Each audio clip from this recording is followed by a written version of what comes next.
This is the Making Noise podcast. So basically what the conversation ended up being was a lot of performers were saying that when they work with a composer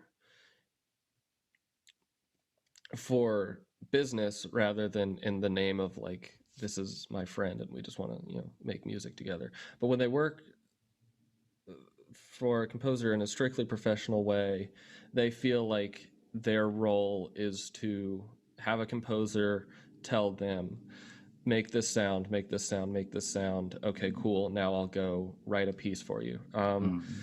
And I like it's in that piece you wrote for Departure. It's very evident to me that you took into account that they are all about theatrics, or not all about. They're very good musicians as well, but they value the theatrics, and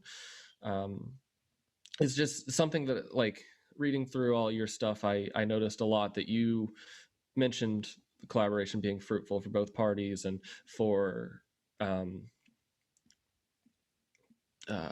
you to account for how this person performs. And so I guess just from a composer's perspective, logistically, how does that look when you are in collaboration? Yeah, sure. Cool. I like too that you mentioned like more of the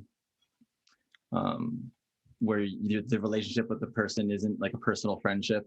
You kind of just met them.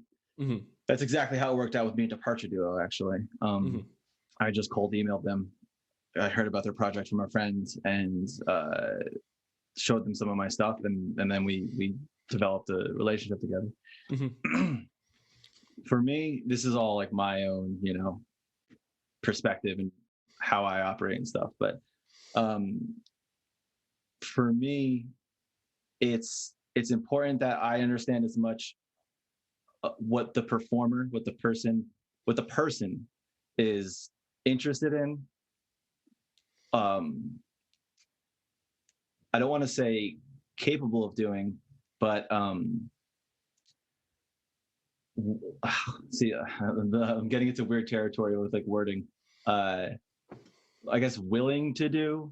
Mm-hmm. Like, so for example, yesterday I actually had a video call like this with someone who I'm collaborating with right now, my buddy Thomas Morris. He's an oboist in Michigan.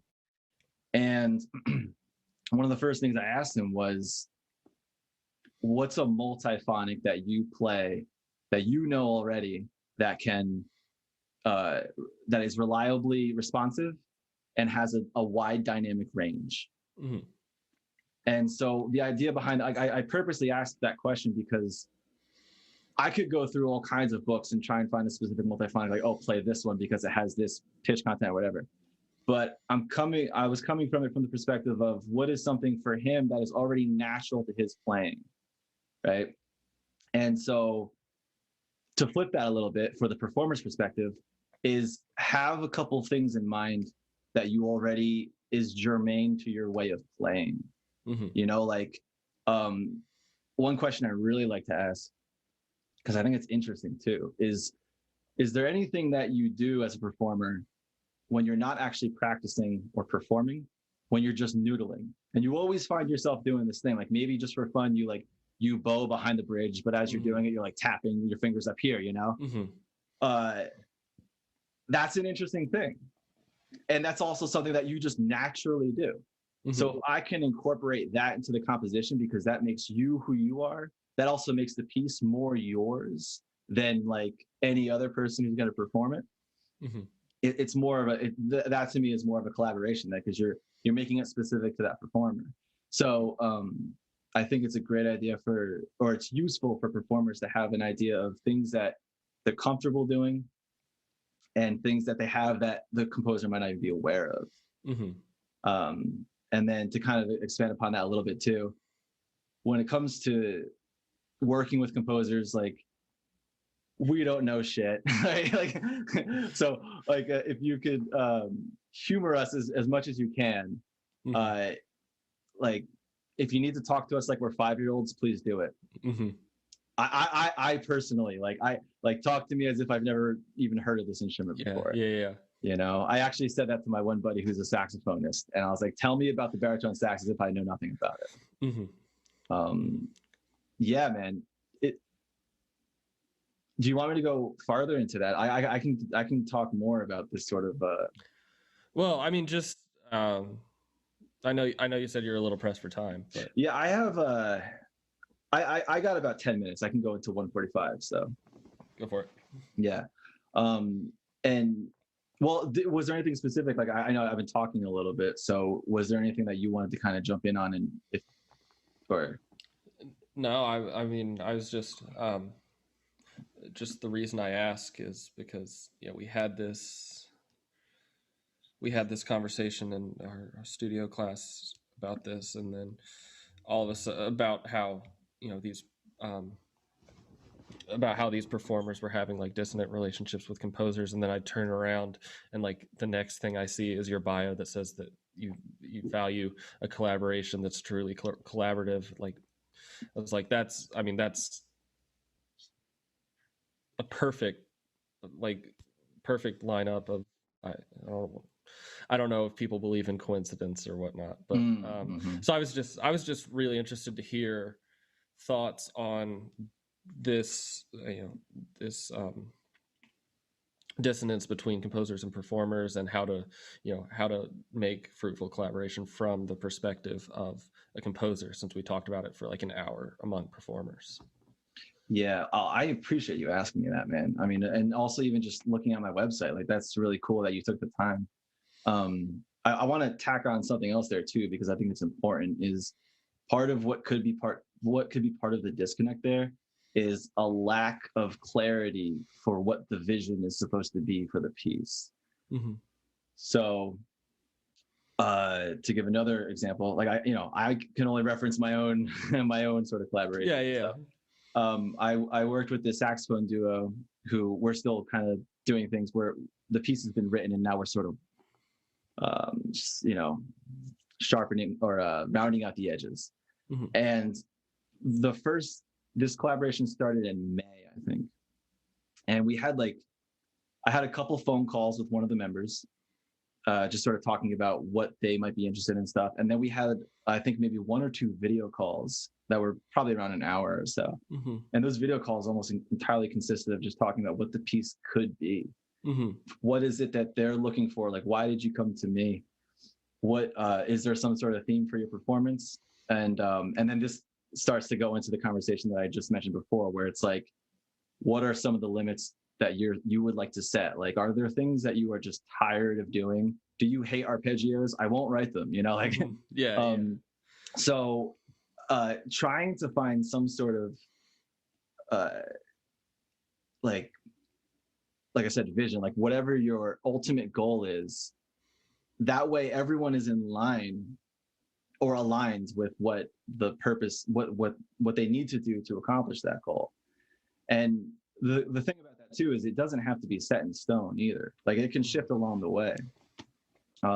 So to reference that sax duo again, the plan was to have that piece performed at museums, art museums and art galleries. And so as I was writing the piece, and we had a lot of discussions about the space itself, like museums are really wide, a lot of reverb, So, but then the pandemic continues, right?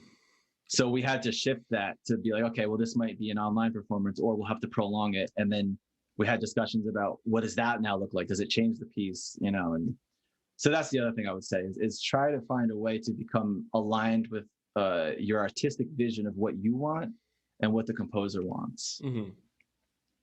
Good stuff. Yeah. Does that make sense? It does. Yeah, that's really good. I hope it helps. Yeah, for sure. I mean, you mentioned early on in there, this is just your perspective, but I think that's a very valuable. That's a very valuable consideration. It's like, something that I've been noticing a lot lately is that music is just sort of what we synthesize from, the perspectives of other people, and because this conversation we were having is just in class. It was, perspectives from performers of what collaboration with composers is for them. And I was thinking in the moment, it's like, okay, all I can do with this conversation is consider these opinions and then, add that, or not add that, but add the influence of that to my own. And so yeah, that's really rich. I appreciate that. Yeah, totally, man. And it's an important conversation to have, because in music school, we're taught the craft and to be very good at the craft, which just exclusively means like playing your instrument, composing, and that's incredibly important, but you're not entirely, you don't get a lot of the business side of it. Like, how do I start a nonprofit? How do I do taxes? How do I, and you're also not getting a lot of the interaction, like you just mentioned, collaboration.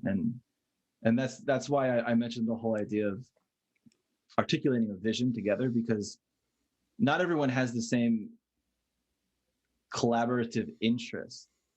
Like maybe you as a performer, maybe you don't want to be as involved in like discussions and talking about what it is. Maybe you're just like, dude, just write the piece and send it to me. Yeah. Or maybe the composer's like that. Maybe they're like, I just need to be alone and write the piece and then I'll send it to you. So kind of gauging that stuff is so important. And I think it's something that you'll, as performers, as colleagues, like we develop through the interactions and experiences that we have, and we refine it as it goes on. Yeah. We get better at it. Yeah. Hopefully. Yeah, fingers crossed.